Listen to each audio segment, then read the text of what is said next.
So we're going to get all our ingredients set up for a Supta Baddha Konasana. So to level out the legs, I want you to put some blocks beneath, and the blocks in their height need to be oriented. So it seems to be like they kind of pivot like your knees. They can be flat, they can be lifted to that second setting. I like the second setting because it allows me to feel kind of my seat. And it feels like my pelvis is in a little bit of a pot. So the pelvic kind of basin. Get a belt, buckle up into a pretty big loop. And the reason I want you to have a big loop is that you're going to twist it. So you want to have your loop around your back and buckled up completely.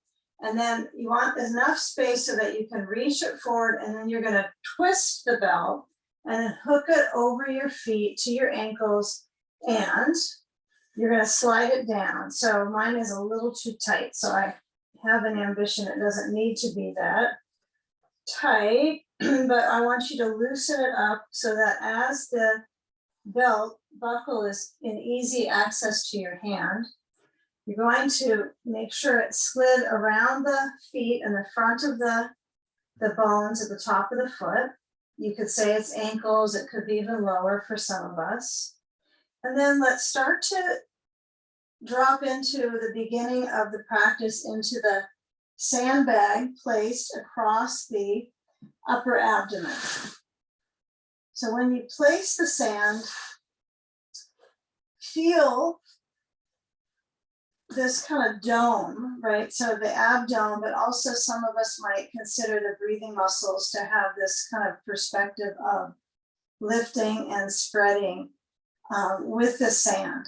And so even though there's a crowding nature, take some time to just keep adjusting anything else that you need to, maybe your blocks, as long as they don't feel like they're teetering on collapse. And once you're settled,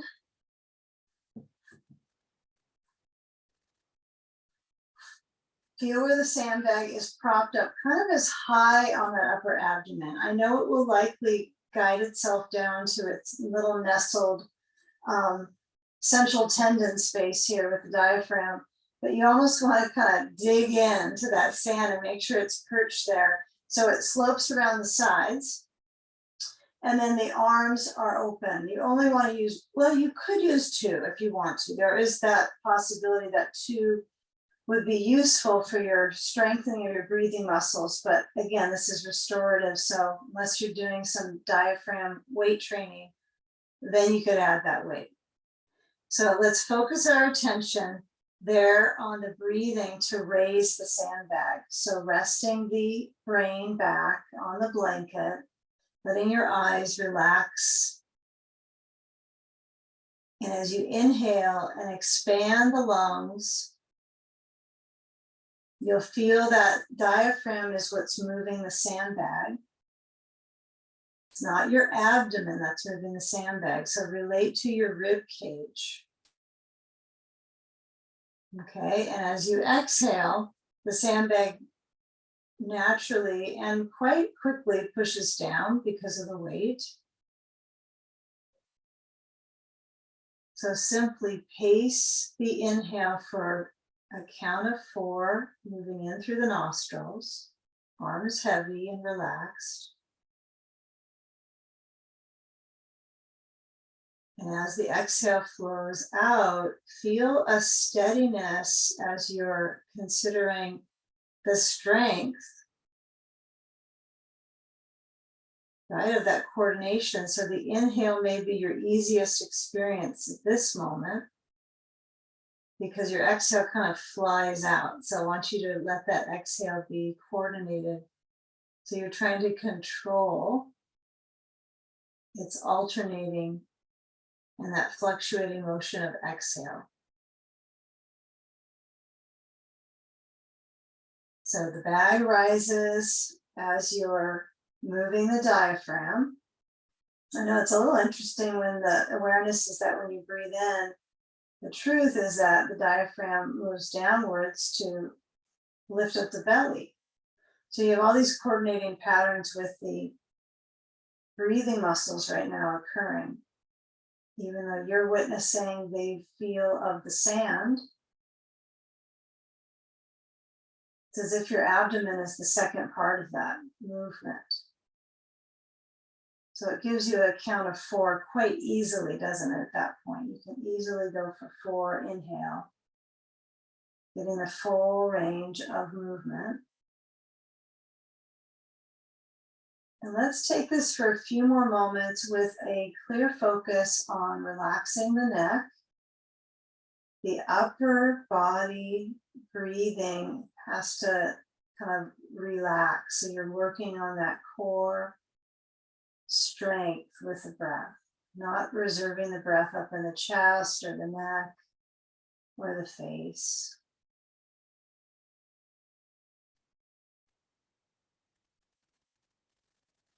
And then as it becomes simply automatic, the breathing, then shift your focus into the arms. Feel the arms as they're out on the ground, and how do the shoulders move back?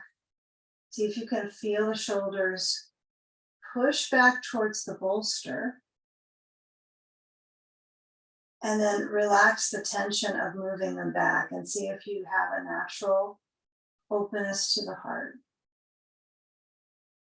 You know, those that want to keep their sandbag on can remain with the sandbag through the arm movement. And those that want to just shed the sand and continue without it on the upper abdomen, perfectly fine. So we move our arms wide. So you have these expansive kind of front rib wings opening out into the arms. And that's kind of the gateway now as we stretch the arms back overhead. It's like you have this elbow roundedness, and then interlace your fingers at the roots and turn the hands inside out as they stretch back. Now, it's for me, I don't necessarily mentally sense hand stretching, but you will feel that the block of awareness could be in the chest muscles. It might be in the shoulders, depends on where you have some restrictions. And if you still have that sandbag on, it might be sliding a little, and the breath is labored, right? It's a little more of a labor to get that forward count.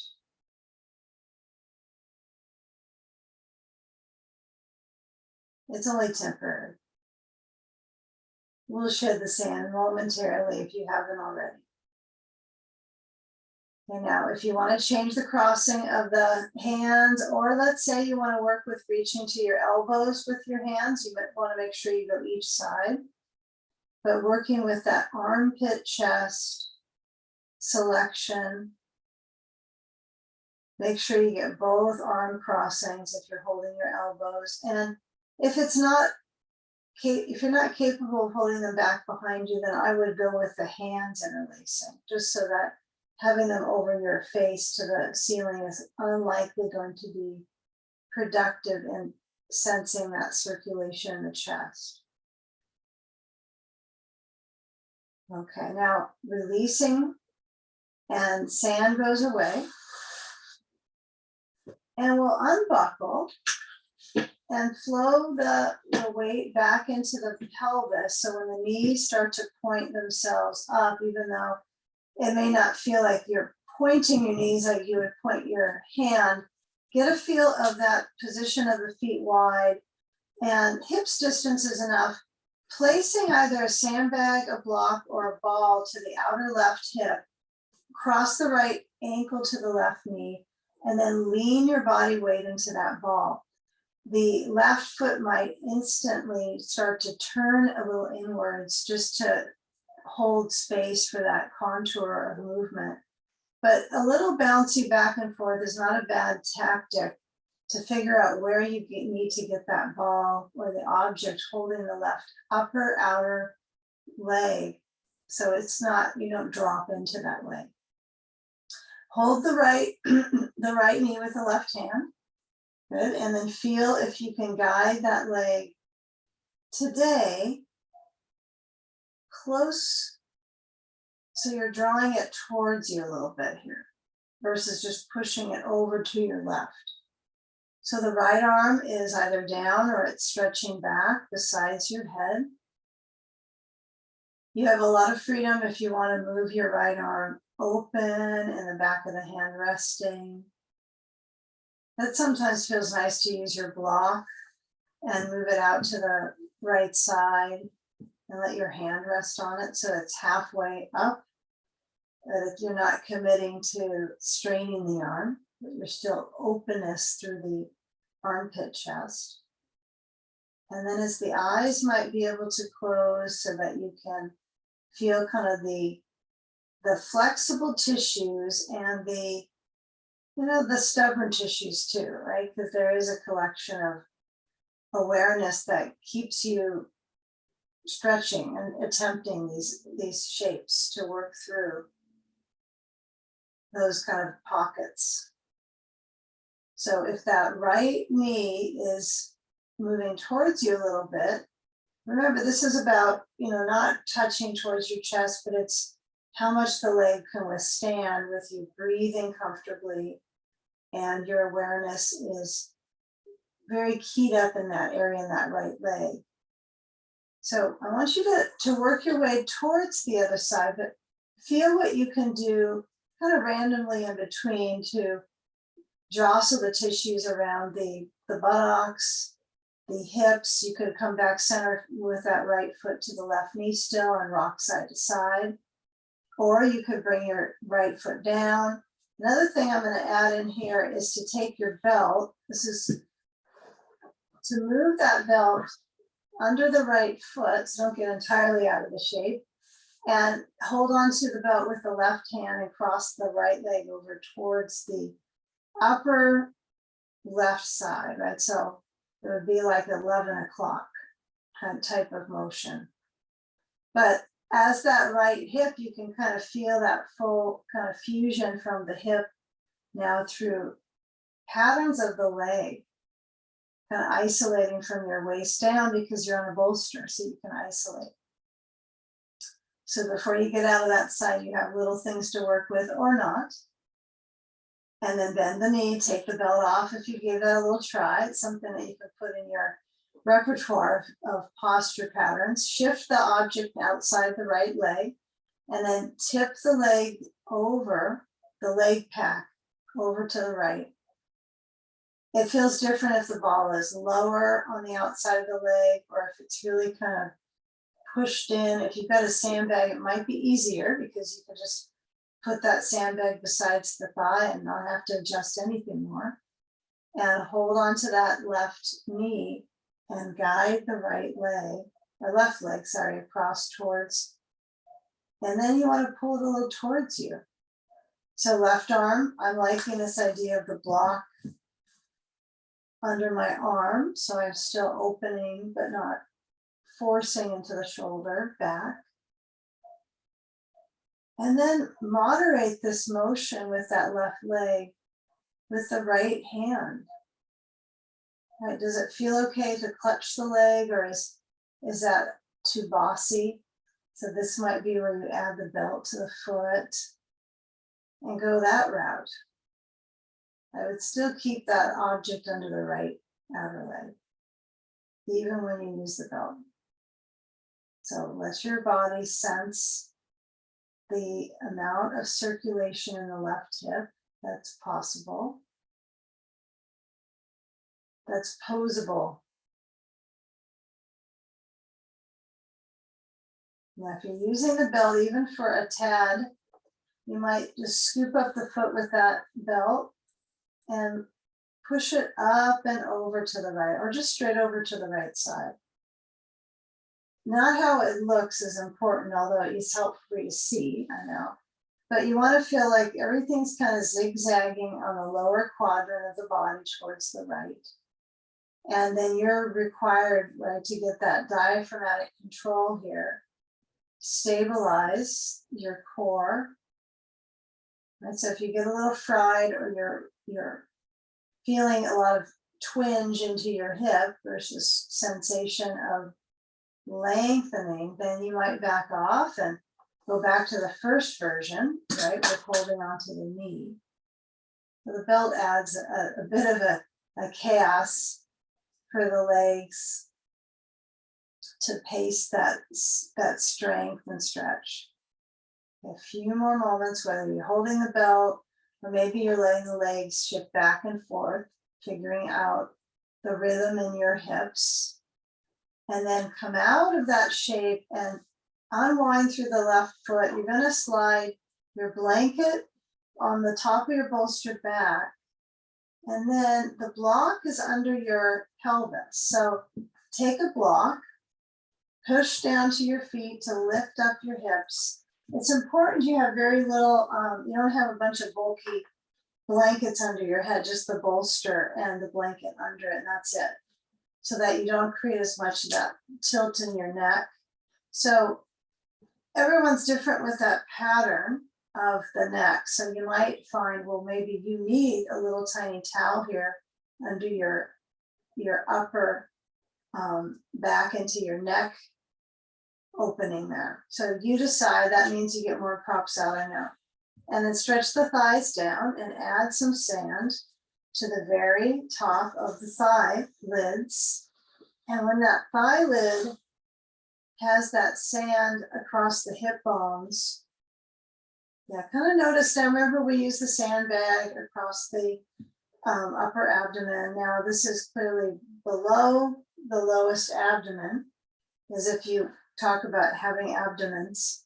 You'll take the feet apart, kind of the belly of the front of the leg, right, the quad. And my feet, I'm letting them feel their rotation, but let's say your feet do naturally spin out. I think most people's do. Feel if you can have that turnout occur at the knee as well. So I don't want you to isolate and force and give too much circulation control. Feel what that's like so that it does turn out even from the knee, the hip bone, there's a turnout. Now, if the block is feeling like that's taking more pressure in the pelvis, then that's where you might shift your block to be a little bit lower, right? You don't want it too high so you don't feel pressure in your back building. Now, the hands are going to reach for that belt. You're going to hold on to it so you take it up and overhead. Feel where the hands are wide on the belt, so be generous with that hold.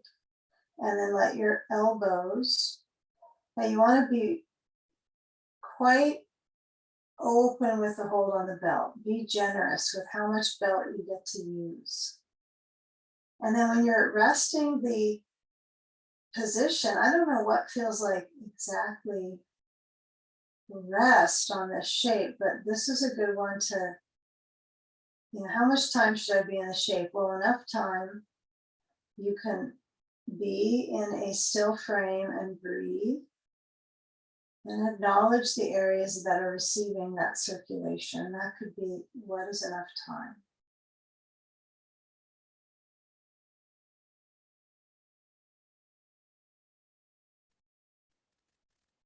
Now the shoulders likely feel a little bit of a squeeze. So release the belt and let the hands relax out, palms open. Shoulders are feeling like they go back. You take a few more breaths. So it's a slight back bend, right? There's a tilt. But the reason I would consider this that energy is that the front of the legs are trying to open.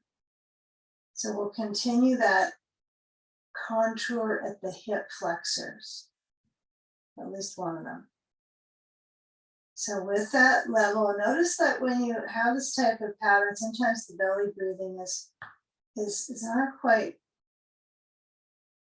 felt. It feels like that kind of descends. So when you slide your sand over and then through the legs, just get a feel here as you start to curve yourself towards side sage. So I want you to feel where your hips land. So there's this recognized bend of the legs. And then I like to just kind of toss one of my blocks back. I know I'll use it, And then as I roll, I want my rib cage to also tilt like my knees, right? Some of it will stay towards the ceiling, but can I just let it all kind of go? Turn. You're always trying to improve your ability to crawl anyhow. Started, got it from crawling too soon maybe. So when we turn this way, get the bolster and pivot that.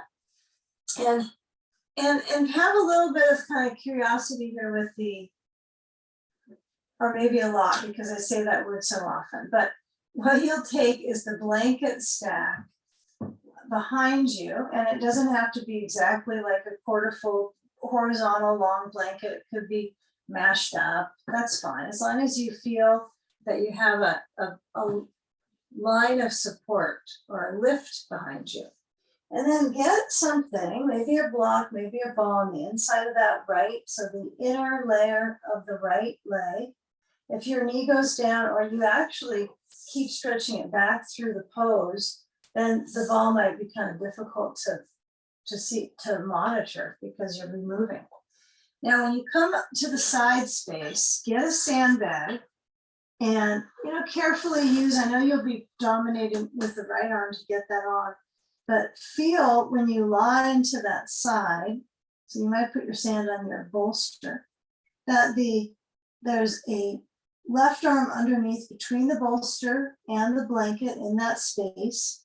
So that left arm can still kind of reach a little bit. I want you to find a way that it settles. And then you add the sand, or maybe you already did. And the sandbag might be felt where, kind of where you had it on that, but on the side laterally, where you had the sand in the beginning across the upper abdomen space. So you might try to work with that and see if the sand could go side, down the side, or maybe you like the sand closer to your hip. It will kind of rock and roll or basically shed off the body if you don't monitor it for the first few moments to get it centered. And then when that right arm reaches, there might be something overhead. There's a block somewhere over there, too far back for me. So get a hold of that. Now, it seems like you can use the block pretty high on this one. It's a pretty high lift. And when I put my hand up, then I have this nice kind of V shape with that side of the arm. And it doesn't have to be that high with the hand. You can also put your arm open. You can circulate the shoulder joint. It's kind of an interesting time to be grounded on that left side beam, and then let the right arm kind of feel from the armpit chest circling. That feels really interesting. So you can stay with that, or you can go with what would seem normal, would be to touch down. And when the eyes relax, surface breathing through the ribs, expanding and centering.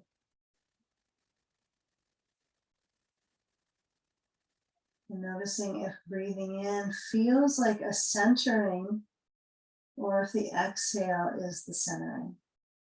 Yeah, anytime you need to turn your head a little bit down so that the neck is capable of releasing. Relaxing the facial muscles, and encourage that slow and expansive inhale.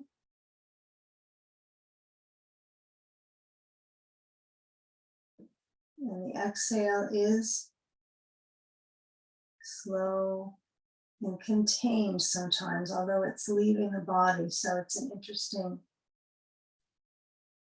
mental visualization. So it would be nice to kind of go with concentrating on that process for you, what that exhale could feel like, if it's internal or if it's connecting to the external.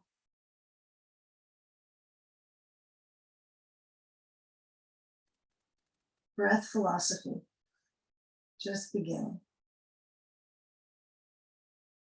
Okay, the final frontier might be kind of eking out a little more spaciousness, like, how can I release or feel like that efforting allows me to get more spaciousness in the connective tissue. Stretching the muscles between the ribs, the side vents. Okay, now, as we do shift between sides, and sometimes we'll go forward with a little more rib work, but this time we'll work with strength.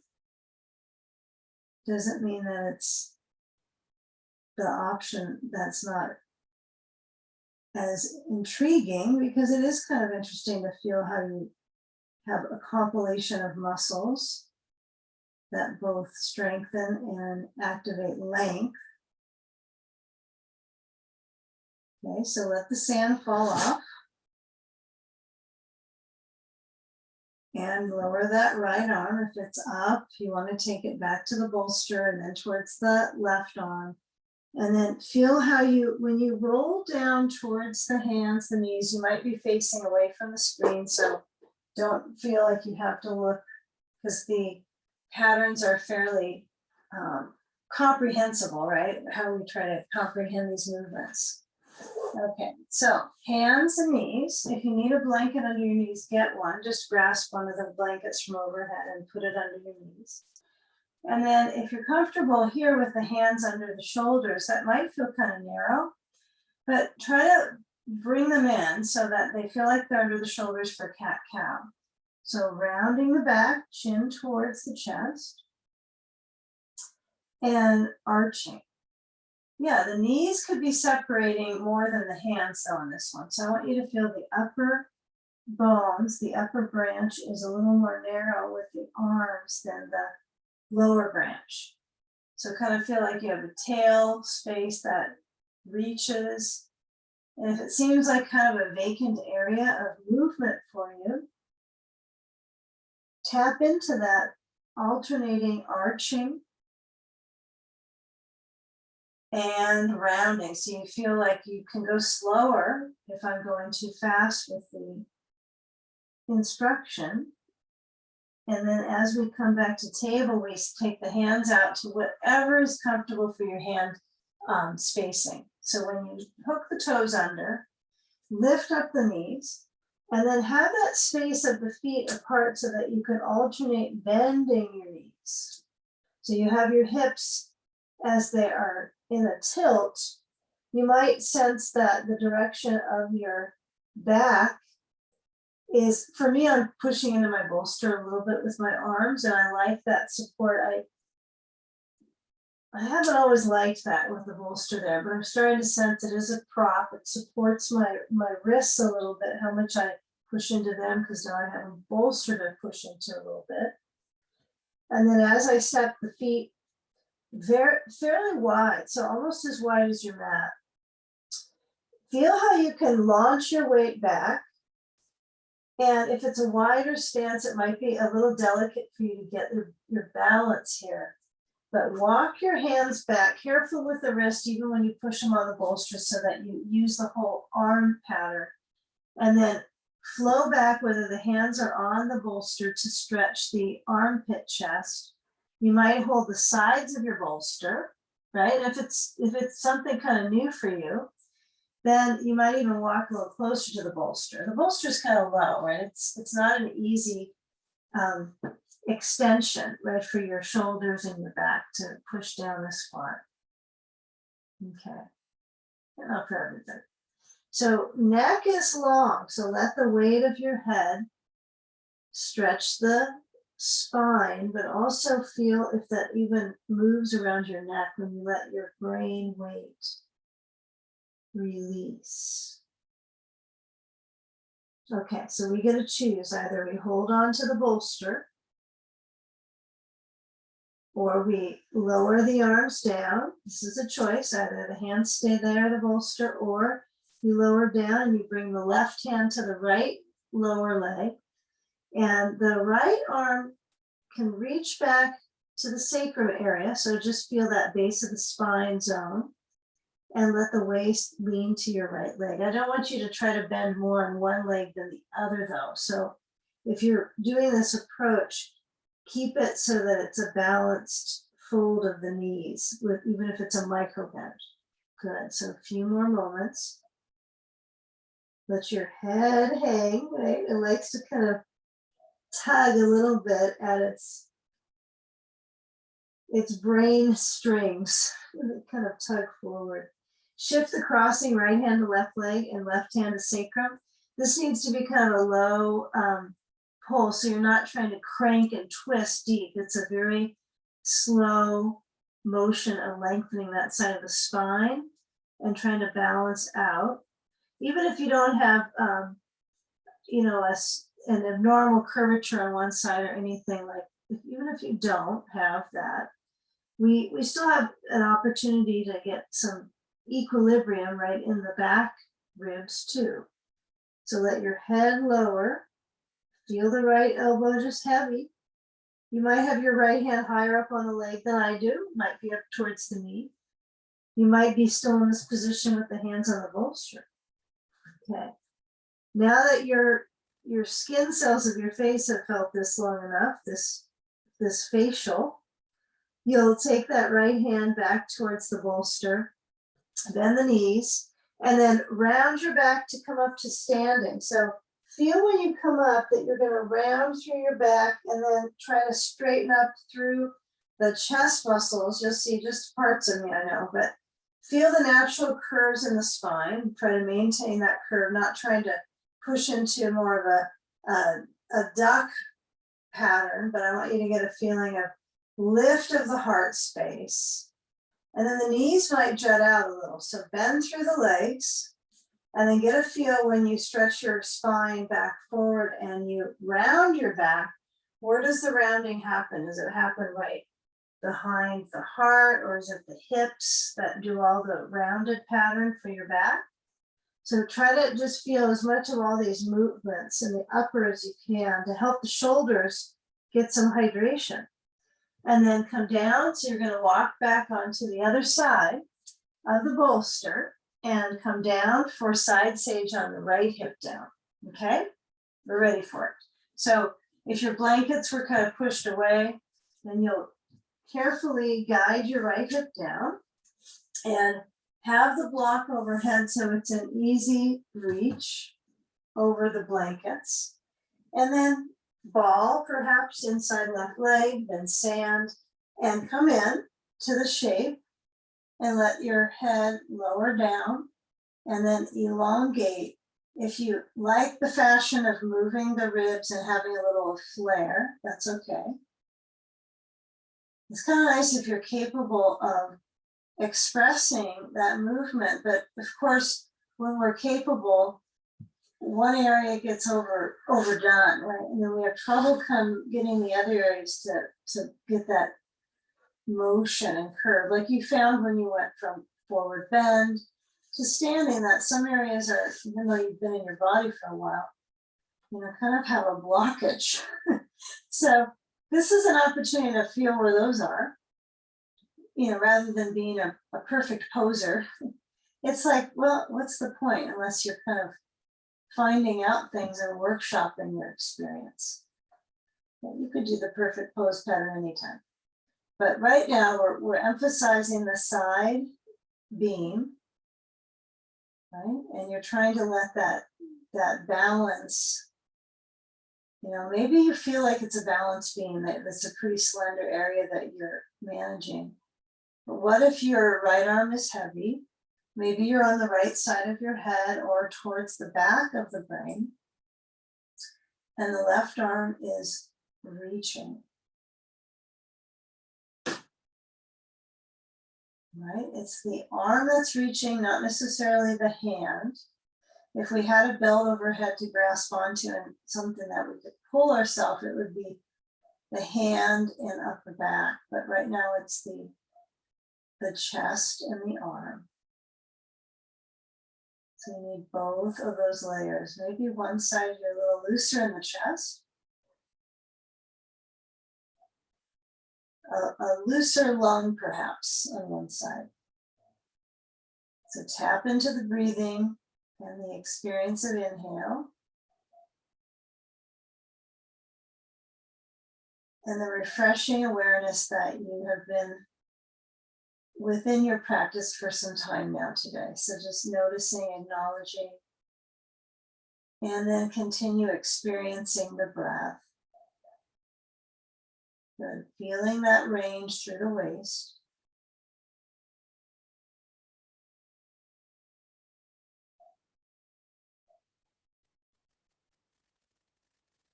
Okay, now as that left arm is in its opportunity to move, maybe you open it out towards the left, maybe you guide it down on the sandbag and feel that hand adding weight to the sand and the breathing. Now we actually do a pretty even balance of breathing with the sand on the side, don't we? So we don't really leave this one out at all. But that's that intercostals, right? So there's muscles between the ribs that we're activating right now, and much more with the sand. It's resistance. It's weight training. And if anything, when you lose the sand, you feel a little lighter with it. So there's benefit to doing the weight training. And as I slide the sand away, what we're going to go in towards is left knee to right. So you're in a little cannonball shape here. You're going to kind of roll into that right rib cage and then come up, and then feeling kind of all this rib space. We're going to shift our seat on the flat ground space and put a bolster to the foot. Okay? So put a bolster to the foot, or actually I'm putting him on my bolster on my feet there. And then I want you to have one blanket at the back, but I want it to be really flat. So of course, if it doesn't work for you to have the blanket in bridge pose where it's almost non-existent, then you make it a little higher, that's okay. But for now, let's see what happens with our neck. I think we've had enough practice with our neck that we don't want to make any errors with it. So we have our blanket. I guess this is pretty, I'm going to make it into like a square. So not too flat. We sometimes will have it a fold, but let's try to keep it flat for this one. You can go without it too. It just might seem a little bit low when the legs are so high in Viparita Karani. You might feel like, that's too low. So try it that way. If you don't like it, you just slide it away. But let's take our feet. You're going to need 2 blocks. I'm not sure if we're going to use a belt for this yet. Let's just see how we go. I can't really see everybody in it, but let's just see how it patterns. Part of it is I'm in a human body, so maybe I can detect if it's working too. Okay, I've been practicing it, so we'll see. So now, when I lower down with that not a lot of blanket, I do feel like there's kind of missing support. So you want to feel, you can even kind of give yourself a bit of a hug here, wrap your hands around to your shoulders and kind of spread out those blades. And then when your feet are on your bolster, we're going to go right into this pattern. So you got 2 blocks. They're going to be at the low or the middle height. You got to choose one. You don't want one low and one the middle height. Okay, so I place them besides my hips. And I push into my hips with my blocks. So I'm centered, like I've got these kind of robot arms now. Now, I like my bolster kind of tighty and close. You can always kick it out. But as you push down, okay, and lift up your hips, notice, just kind of put your fingers on the top of the blocks. If your blocks are at the mid height, that'll matter, not the low height. All the blocks matter, the heights matter, but this will just be a bit of a predictor. So you probably want to feel, if you're about that height with a block with your buttocks, if you were to tip the block in, see if you can go a little higher. So you're pushing back to circulation in the shoulders.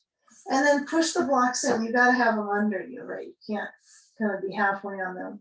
So the block sandwich comes together and you're on top of it. So you might adjust so that your blocks are, remember, you don't want them too low. So I'm going to push mine up a little so that I can feel them around the sacrum.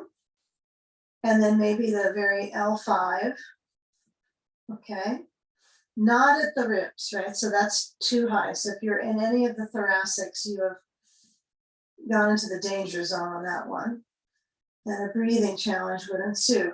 But what we're doing here is lifting up, right, where the back ribs are, a little bit of lift, and then go right into the legs up. See if you can manage that. You make sure your blocks are packed in there under you so that you don't fall between the cracks there. And then when you're lifted, the hip bones, right or center, there's a real natural curve in your back. This is pretty much it's a blend of forward bend, back bend, inversion. It's just definitely not a twist. That's the only thing it is not, but it is many patterns in one. Now, if the arms can flow open, if you've got some clutter around you, you might manage your mentality around clutter. Just let your elbows open to the sides, okay? And then feel if you can work on that lift of the ribs. Now we are going to do legs up the wall at the end, so I don't want you to add sand at this point unless you are just really anticipating a sandbag right now on your feet. That's up to you. But feel where the balance is. This gives you an opportunity to move your feet apart and even stretch them out and feel where the weight is on the back of the pelvis. And then strive to reach up through your feet, not necessarily your heels, but just sensing the legs lifting when they come back together. You've got to visualize something holding your ankles and kind of pulling you up a little bit, even though that's probably not happening. No one's there pulling your feet. But get a feel where your legs then are, yes, they're together, but they're not trying to push in and downwards. The energy is up. Yeah. Looks like we're getting there, those I can see. Good. Yeah, arms don't have to be cactus. They could be straight out, lactus, or cactus. Yeah, and if the feet have that separation, find stillness versus twitchiness with the toes. And you can actually feel the circulation in the legs. Maybe tingle, draining out. And the belly moves with the breath, even in this very upside down ness.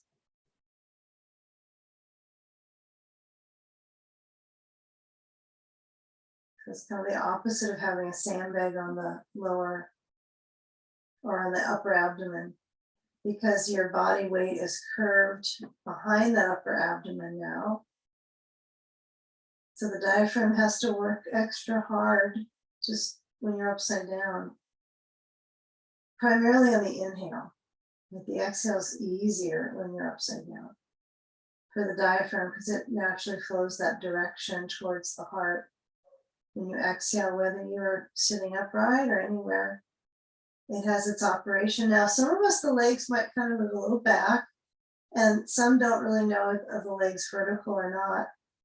You know, but go with feeling the back of the pelvis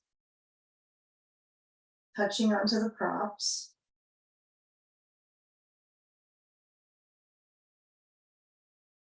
So kind of centered and up would be the key, not letting the legs splay out.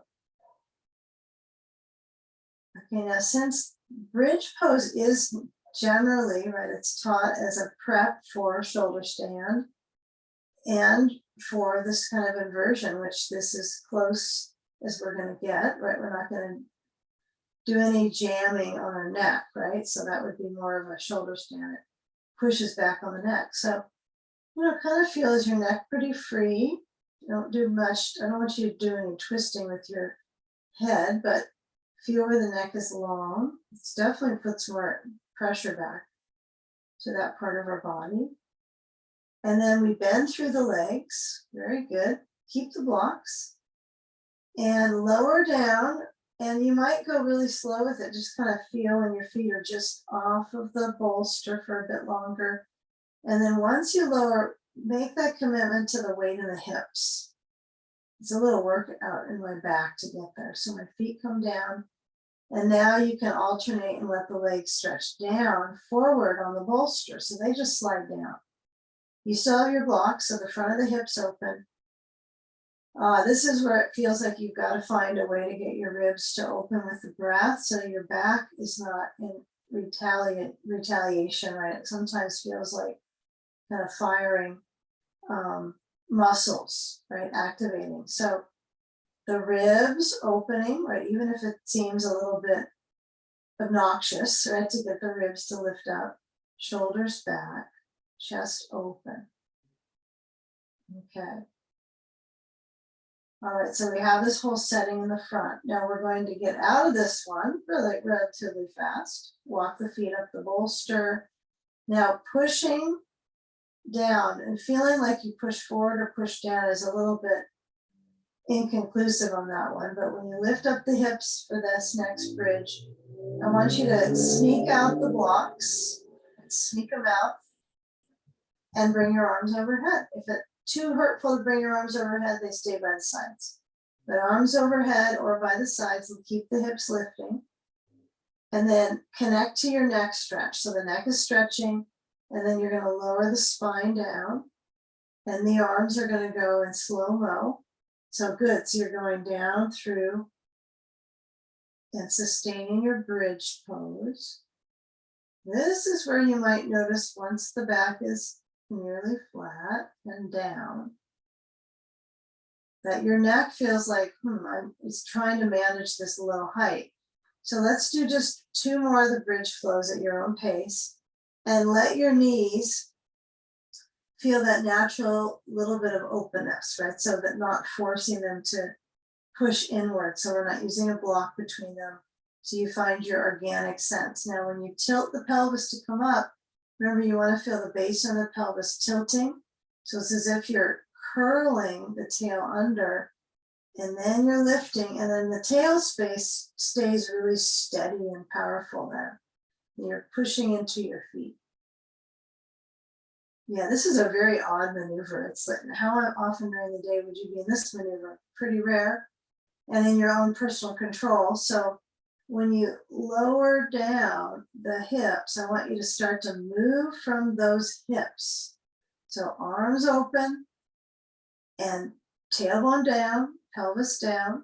Knees are going to go side to side, windshield wiper, and get a feel for how would you move from your hips. Maybe you need to let your feet step a little wider on the bolster, and then feel that swerviness, right to left. And then the waist moves too, right? So there's a good tilt. If you roll a little bit to the side, like your head rolls, that's fine. Okay, keep that movement, and then take your blanket under your head so it's a little bit higher. I don't necessarily want you to have it bulked up to it's a big wad, but I would just curl it up so you've got a nice quarter fold again. It kind of slides in. This way you can be glad you have a blanket. Sometimes notice how good it is when you have more support. And then we'll guide the legs into 2 different patterns for hip crossover. So you choose. Now, if you decide you want to take the left leg over now, cross it over the right, knees to the right, add stand, left leg, go. And those that want to take the bolster to the right, move it over to the right side, right leg down to sides and left leg over. Add your ball and add the sandbag. Or no sandbag. Yeah, so I'm kind of curious, right? So if the legs stay on the bolster per se and you cross over, that might feel like a different tracking for you in the lateral side of the leg, lateral leg.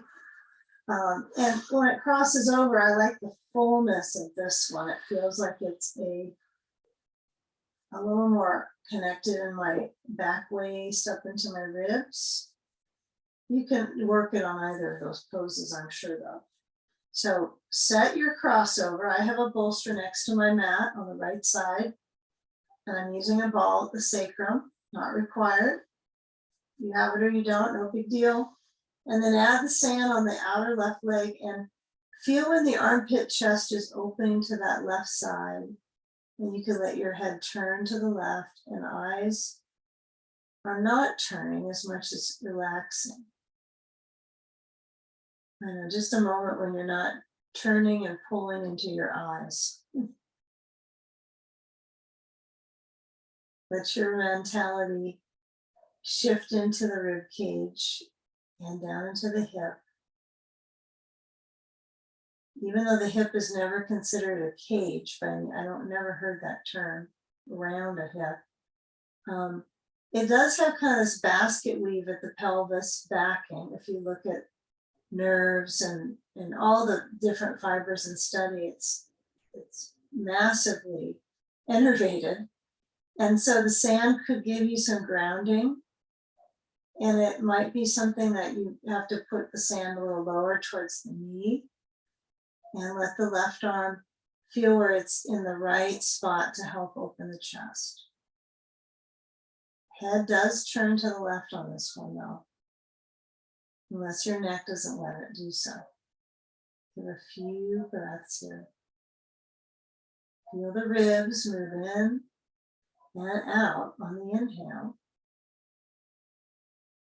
And on the exhale, feel that the core centers and squeezes, although you let the breath out. Complicated.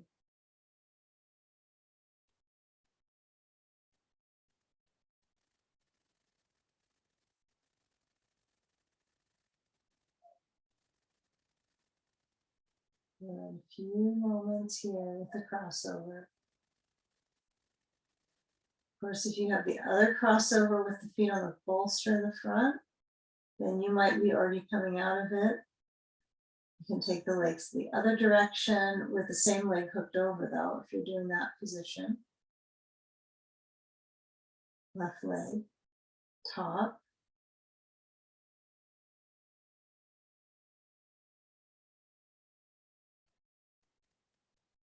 Okay, now let your head roll to the back neutral.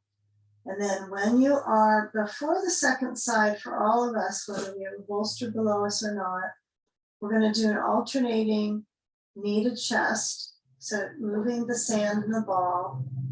And then I want you to come to the back space and just start to go into that reclining marches, just right into it. You don't need to push your knees in with your hands, but kind of get a feel. You might put your hands on the front of your hip bones. Just, even just a couple fingers on each hip bone, and noticing when you push into your bottom foot.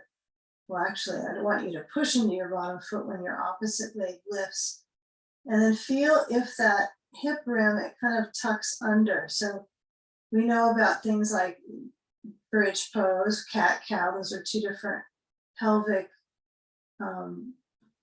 balancers. You could say balancing opportunities.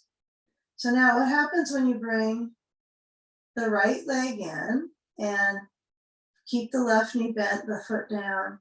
And I want you to work with that spine, that lower back strength actually through the spine movement.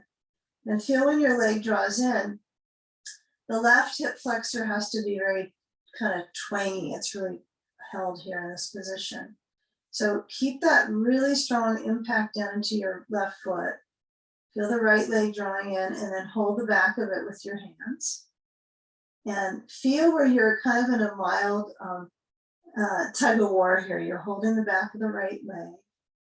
And then you'll flex your right foot and lift up the leg. It can go back towards your head. It could go straight up and not push away from you. Feel that kind of tug of war option. Either you push the leg forward or you use your arms to pull the leg towards you. This is a complete opportunity to individualize the moment in your practice, which feels, interesting. Even if your regular habit would be just tug the leg in, that's fine. Maybe that's something good for your back, for you, stretching your right side of your back. Okay, relax your foot.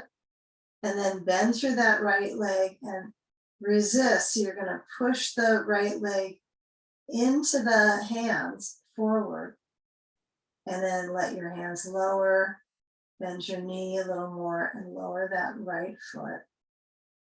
Change the side, but keep in mind that the leg draws in, but you don't do any movement behind the leg to start.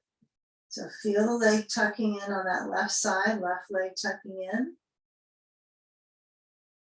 And then let the leg lift, flex through the foot, push down into the right foot and hold the back of the left leg and draw it in. Yeah, so we have a tendency here when we're lengthening to focus on the lower back, but feel the arms connect to the mid to the upper. Good. Relax your left foot, bend through the left knee, and then push the leg into that hand balance, right? The hands united. And at the same time of movement, right, you've got to release the clasp and then lower the foot down. All right, you're more coordinated than you thought. Okay, so take the bolster to the, those of you that have the bolster on your feet are going to take right leg over, knees to the left. Okay, those that are using bolster on the side, we take the bolster over left. And I kind of shift myself so I have a little more kicking room with my leg. So I like to be distant from the bolster personally, so when I cross the leg over the bolster, I have more of a chance of getting it on there and centering it. And the ball in the sand, okay? If you're crossing that leg in front of you, remember you have the same leg that we have crossed over. So you are in the same club of movement, but the legs are more clasped together, okay? So that might get more, well, it's just a different pull in the back. Sometimes it's satisfying to do that. This might feel like a little more lower back pull. That can kind of go up the spinal staircase. Okay, this is not a spinal staircase. Okay, so feel that crossover through that left, that right leg. And then when you have that motion of opening out through the chest, then you can add the sand if you want. Some of you have a couple sandbags. But as you're improving on the range of the whole spine into the neck, maybe your head turns to the right. Okay, feel the shoulders back. Dedicate that movement of the breath into that wide core.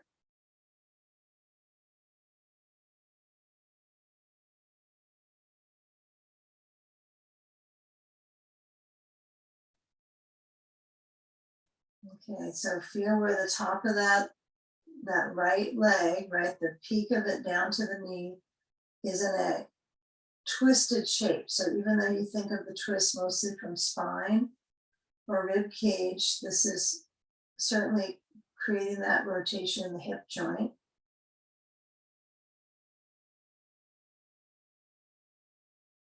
Take a few more moments here.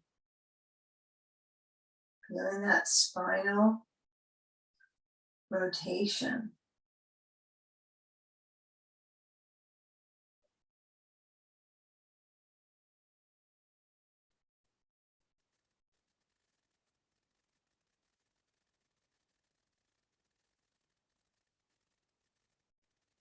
Okay, so let's start to come out. This time we're going to go right in towards getting upright. So I want you to slide your sand away, the ball and everything goes bye-bye. And you'll move that bolster a little bit down, so kind of push it. If it's down below your feet, you don't have to do anything. And then when you do come up, I want you to decide you're going to be coming up to hands and knees. So you could roll onto your back here, knees squeeze into chest and roll up. You can roll to the side and crawl your way up. But when you do come up, feel that you can get that blanket in on its quarter fold, and you're going to take the legs behind. Well, they're kind of behind you on this shape. This interesting concept though, isn't it?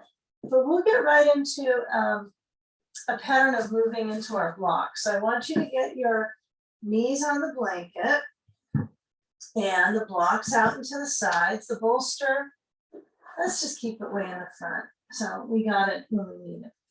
And we're going to operate on that momentum of, we have that kind of cape on our back. So cape yoga. Okay, so the back is in a little bit of a dome. And then when you move your head forward, now everyone's got a different measurement, not like we all have a tool to measure our exactness, but toes are under. And then when we tilt forward, I want you to lift up the chest, knees on blanket, spine arching. Okay, and then come back to table, and we'll go alternating those two patterns. So we lean down and we have that spine arch, and it might feel like it squeezes around your rear area. It kind of pulls inwards to the tailbone. And then when you come back, just table, notice that the tailbone space is kind of a neutral now. And then let the hips go back down so you feel the tail moves in. Does that make sense? The tail moves in when you go to the up dog, and then you move back. Well, it makes sense because up dog, tail goes in. Okay, so last time, this pattern, feel that reach in the chest. And then as you come back, get the blocks and step forward after your hands are on the blocks with the right foot. Go forward. So I don't know about you, but I don't necessarily feel my tail goes in when I go into a lunge with my knee just above my ankle. So be careful of your knee direction. It's just above the ankle. And then move the ribs up, but toes under, back knee off the blanket. Okay. So I find that if my blocks are at the highest setting, I'm better off, but you can monitor this. Everyone's arm lengths are different and our capacities are different, but find when you get that lunge that you're really working with a high lunge right now. Well, this is kind of middle lunge, but feel this lifted lunge. And then can you reach through the back heel? And I want you to stretch down through that back heel. So if the foot is not parallel anymore, don't worry about it at all. I'd rather have you capable of reaching back through that left leg and maybe pivot the toes out a little bit to the left, but still keep the legs on, each on their own track. And I want you to try to work on that length of the rib cage forward. So you have a little bit of the arch, the hands are high on the blocks, right? Okay. Now lift the back heel up so the foot is parallel as you know it. And then as you lean back your right foot, the toes come up. If you can't see that, the toes come up so my foot lifts, my heel is down. And instead of tossing my head down, no head toss. Okay, then get a feel that you lower the right foot down and you pivot the back foot a little bit. Try to create that length, okay? And as we start to lean our weight forward with our ribs, we're trying to get more rib pattern. So arching, you lift up the back heel, okay? Now, you're gonna step the left foot to the front and then take a stance so the feet are about hips distance. The block is between the knees. And then we feel the arms reaching. So there's not going to be this tail scooping under pattern. It's the tail is extending, strengthening. Inhale. And exhale, elbows wide, chin tucks in.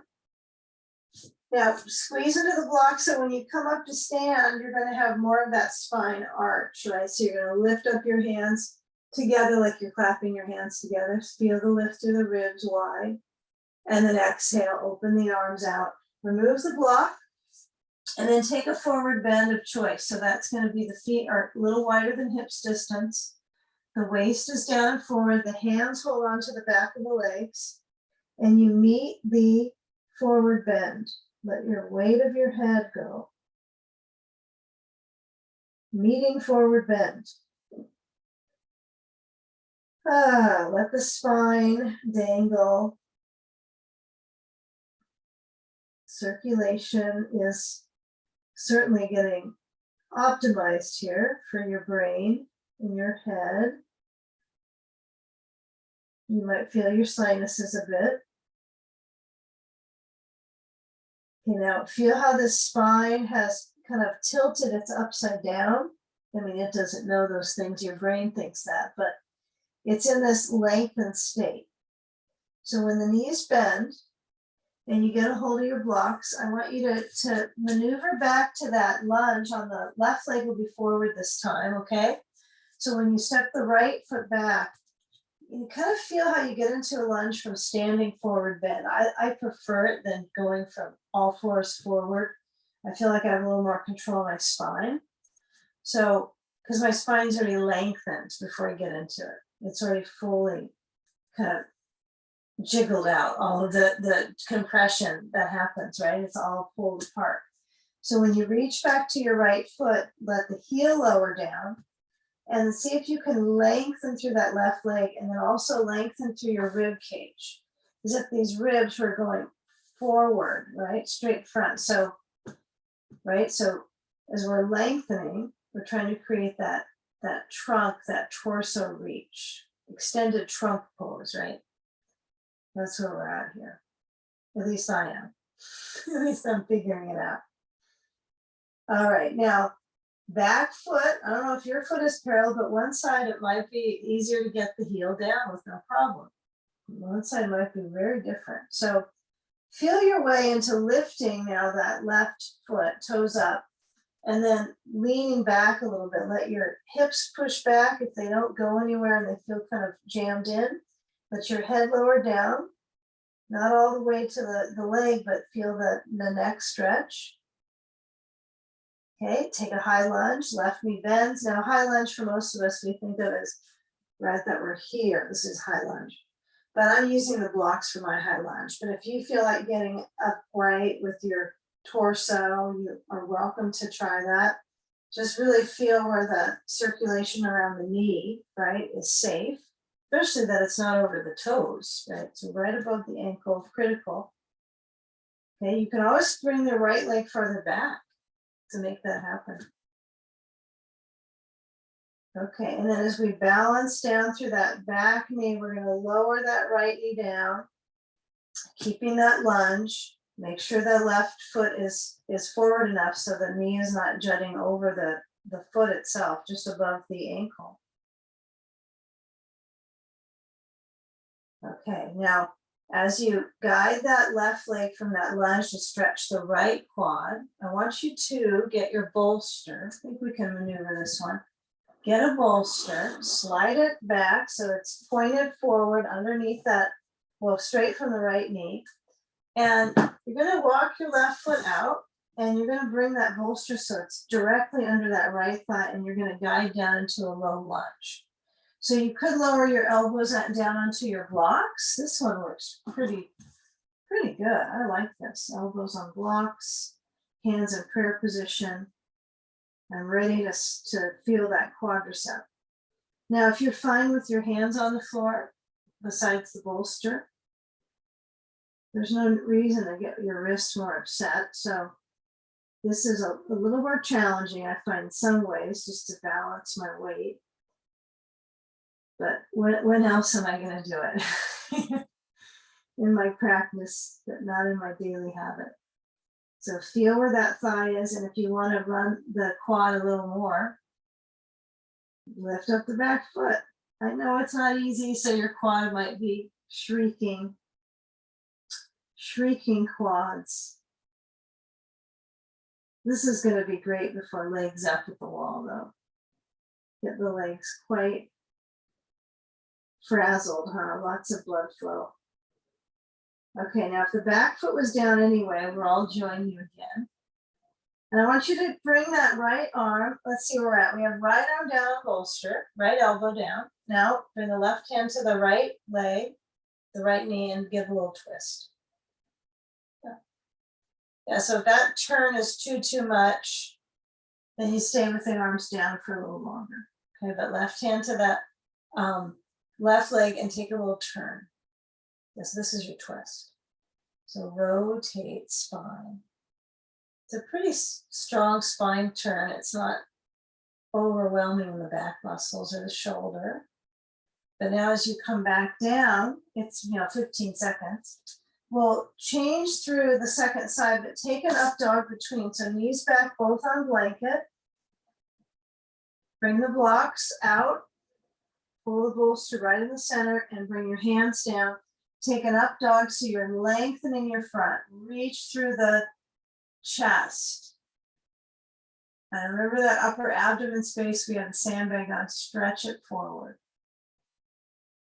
Okay, now come back so that your right foot steps out to the right side of the mat. So the foot's turned out, right? So I don't have my foot pivoting in, I have my right foot turning out. So it's a complete rotation, starting at the hip. Now, if I have my elbows down on the blocks or my hands on the floor, one of those two choices for you. You can get a feel of the thigh. You can bend the back leg. Remember, it might bend and then flop back down. So if it does, it's telling you something. Sometimes trying to maneuver it and force it is not always the best range for the joint, right? So be cautious that it's not just your quad and your hip, but for me, I feel a little bit of the knee trying to figure it out too. So try to play it simple with that one. And then left elbow to the bolster. Now I'm adding this a little faster this time so that some of you that don't choose this twist, don't want to do it, can stay here, whether you're down on the bolster with the elbows or on your blocks.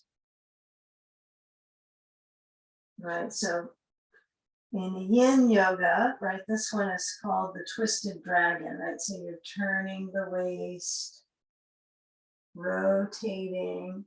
Elbow could be down, hand could be down the floor, elbow could be on the bolster. Feeling the turn to the rib cage, the turnstile. It's nice to do only our, instead of doing a seated twist, doing this kind of rotation. So it's a little more full spine, right? So the spine is not tucked and sealed here at the tail. It's like when you sit on your sitting bones, it's just flows back, right? Like you're on all fours, the spine just flows into the leg. Well, the energy does. Okay, now come back forward. So we all meet here, and then you'll come back with that right leg. Take one more pattern forward and down before we come to the wall. So you want to feel that the thighs are, maybe a little bit farther apart than pushed together. Feel the waist stretch. Now notice this arch in the back for yourself. Come back to table and round the spine to cat. Really get that back to lift, push into your arms forward, and then neutral. Give time for the brain to peek out through the shoulders. Okay, then slide your bolster. I don't know where you are in location to your wall or a bed or something you can get your bolster next to, but you're going to need your sandbag for either your feet or your diaphragm, so you get to choose. So find a way to a wall. You'll need a bolster, a blanket, and a sandbag, and probably a wall. If you don't have a wall, you could use a chair, a folding chair, an ottoman, a bed, a couch. You can use a lot of things to get your legs up on. But for this idea with a wall, if you're using a small wall space, get your rear next to the wall. You're going to scoop your knees over to one side of the bolster and try to get your seat as close. Repeat it over and over, and then swing the legs up. So you're rolling from that hip that you're on the edge with. And then if you roll off the other side of the bolster, try to get back on and let the legs be vertical. So rather than pushing your rear to the wall, let the legs be up, upside down. As far as your brain thinks it's upside down. So the sand could be on the feet. The sand could be across the upper abdomen. You choose. You might like it on your feet because you haven't done that yet. That might be kind of satisfying. But when you make that choice, feel where the neck is supported by the blanket. Make sure you've got enough of a blanket here. And then feel where the shoulders lower back and down. Okay, good. So the weight of the hips is interestingly kind of elevated in a sense that you're not trying to jam them down. So where the breath is patterned in the upper abdomen, see if you can really feel now the breath flows down to the belly and expands the abdomen. Or how about let's stay with belly. So it's belly breathing. That might get you lower in the organs.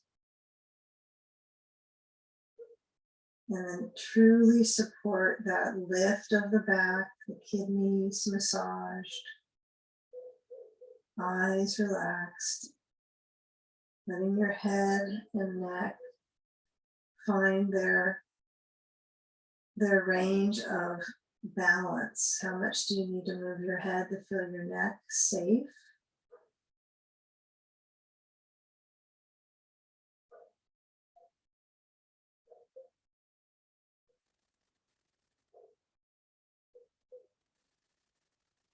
Now, feeling where the shoulders are back, is that enough for you to feel expansive? It doesn't mean that if you put your arms down closer to your bolster, that loses anything. It might feel an improvement. And it may also feel better when the arms are back.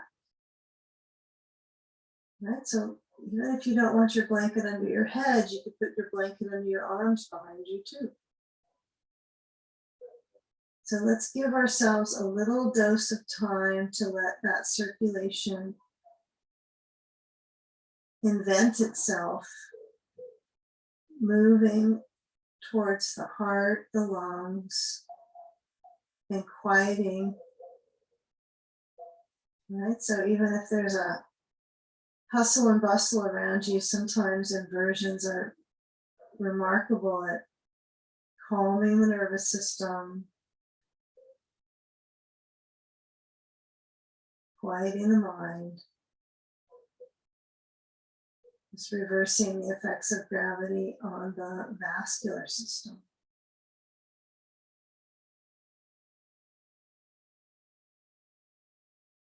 So breathing for a count of 4 to 5.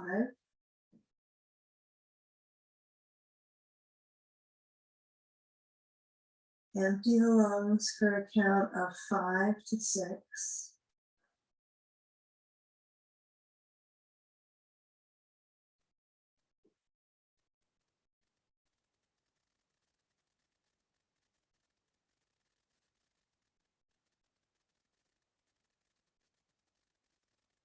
And swallow to clear the passageway of your throat.